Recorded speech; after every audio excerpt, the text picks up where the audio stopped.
filled with shriveled oranges. A row of ceremonial candles and a bag of potting soil lay nearby, photos reveal. Now, there's been some speculation as to what this altar was, okay? Some say it was just the leftover remnants of a Halloween thing, and he, just left it there and didn't do anything with it. Others say that because of his actions and his activities, that they speculate there was something of an occult nature going on. Later on, the article says, experts on Sunday said the elements are featured in the ceremonies of a number of occult groups. Investigators have focused on Loeffner's online anti-government ramblings as the chief motivation for the shooting Saturday of U.S. Representative Gabrielle Giffords. I don't think that had anything to do with it. The discovery of the shrine raises the possibility that Loeffner, 22, may have been driven by other forces. Students and faculty at Pima Community College, which he attended until his suspension last summer, said Loeffner was clearly at odds with the world. Here's another one.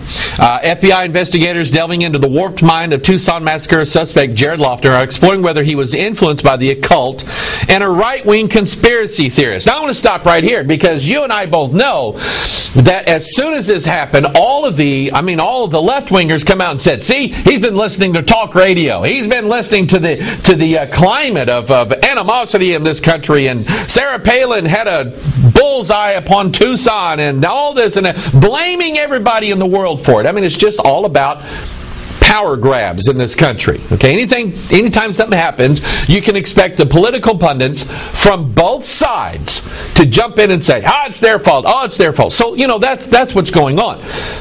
But it's not really Rush Limbaugh's fault. It's not Sarah Palin's fault. It's not my fault.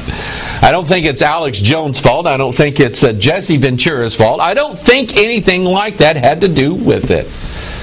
There was something not right here because there was something not right here. The article says, in messages left on the internet before the shooting, Loeffner, 22, revealed himself to be a social outcast with paranoid, nihilistic beliefs and a fixation with grammar. One of the other things that came out about Jared Loeffner, one of the really disturbing and something that the news really didn't, say much about, that I think needs to be said.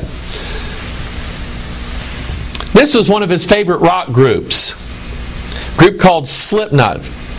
Boy, wouldn't you like to have these clowns at your child's birthday party? Slipknot, of course, refers to the little knot that they put around a noose to, so it can slide up and down so you can hang people. A lot of people want to say that rock and roll is a great thing for America, and rock and roll this and rock and roll. And we worship these rock people. Jared Lee Loeffner was one of hundreds, maybe even thousands of young people that did nothing but fill their mind with this kind of music and this kind of atmosphere, this kind of spirit. He did nothing but fill his mind with this garbage. He didn't believe in God. He didn't attend Sunday school. He didn't carry around a little pocket New Testament.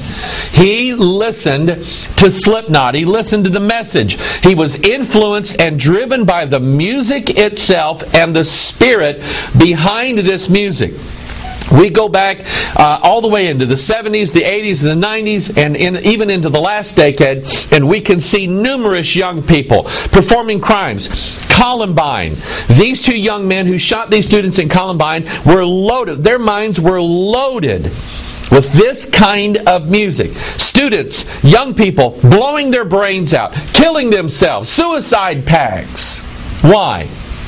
Because that's the music, that's the spirit and the environment that these young people lived in and live in today. We should not be surprised, people, that the music industry has created in this country this kind of atmosphere. You want to know who I blame? I blame Slipknot. I blame the powers that are behind this kind of music. And in case, looks can be deceiving. Let's look at some of their songs. One great song called Butcher's Hook. One called Gehenna. That's the Old Testament word for hell, by the way. Here's one called the Heretic Anthem. One called I Am Hated. One called Killers Are Quiet. Vendetta. Wait and Bleed.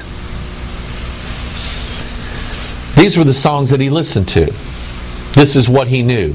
He didn't have in his mind, Amazing Grace, how sweet the sound. He had songs like this in his mind. One of Slipknot's albums is simply called Subliminal Verses. You see, I believe that Jared Loughner, I believe he made contact with his spirit.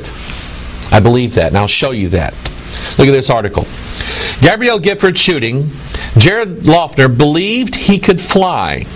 A school friend of Jared Loughner, the main suspect in the shooting of Arizona Congresswoman Gabrielle Gifford, has spoken out about his friend's obsessions with dreams, chaos, and government. I want you to notice the dreams part. Bruce Tierney, 22, was a school and college friend of Jared Loughner, the man charged with shooting of Gabrielle Gifford. On the eve of the shooting, Loughner rang Mr. Tierney and left a voicemail on his mobile phone saying, "Hey man, it's Jared, me and you had good times, peace out later." Mr. Tierney said that when he had heard the news of the shooting, he immediately thought that Loughner was the culprit. I wonder why. Mr. Tierney told Mother Jones magazine that his friend became obsessed with dreams and kept a diary of his nighttime visions. He said Loughner was more interested in this world, his dream world in other words, than our reality. Mr. Tierney said, "I saw his dream journal once. That's the golden piece of evidence." Listen to what his friend said. "You want to know what goes on in Jared Loughner's mind? There's a dream journal that will tell you everything." He said that Loughner sometimes approached strangers and would say weird things. He would do it because he thought people were below him and he knew they wouldn't know what he was talking about. By the beginning of 2010, Loughner's imaginary world was taking precedence over his everyday life, Mr. Tierney said. He sort of drifted off, didn't really care about hanging out with friends. He'd be sleeping a lot. He figured out he could fly. Loughner, according to Mr. Tierney, told his friends, "I'm so into it because I can create things and fly. I'm everything I'm not in this world." I think the reason he did it was mainly to just promote chaos. He wanted the media to freak out about this whole thing. He wanted exactly what's happening. He wants all of that. You see, the research I did into Jared Loughner, he keeps mentioning dreams and the fact that he slept a lot. The fact that he figured out that he could fly and create things. A concept was introduced to me this week in researching Jared Loughner.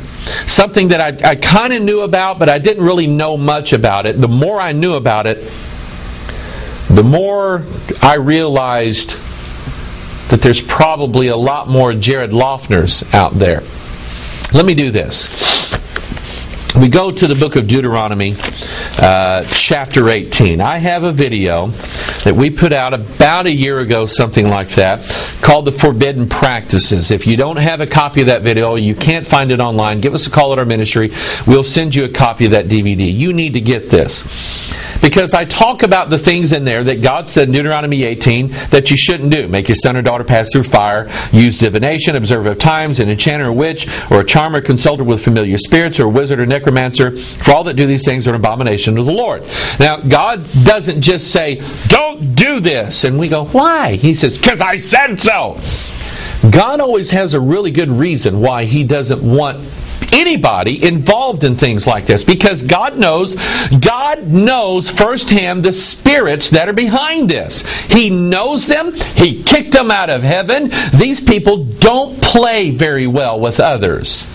Oh, they start out real nice. They start out all sweet and innocent and perfect. I remember a book I read several years ago called Inside the New Age Nightmare, a fellow by the name of Randall Baer, but I think that was a pseudonym. I didn't want to give his real name, and I think he's dead now. Mysterious circumstances. He was inside the New Age movement. And it said, started out all great. Said he was chanting, and he was going into meditation, and he was doing dreamings and astral projection, and he started meeting these spirit guides. I'm going to talk about them in a minute. These spirit guides, and he said, oh, they were nice and friendly, and they gave me soothing feelings and all this stuff. And he said, after a while, it started kind of turning dark. And then it got real bad. Then it got to where I had to go into these trances, but I didn't want to. And when I got there and I met these people, these entities, I've never felt anything more cold and more black in my life. That was his testimony. Bill Schnabel, some of you have read his testimony. That's exactly what he said. And let me say that it's the nature of all sin, and it's the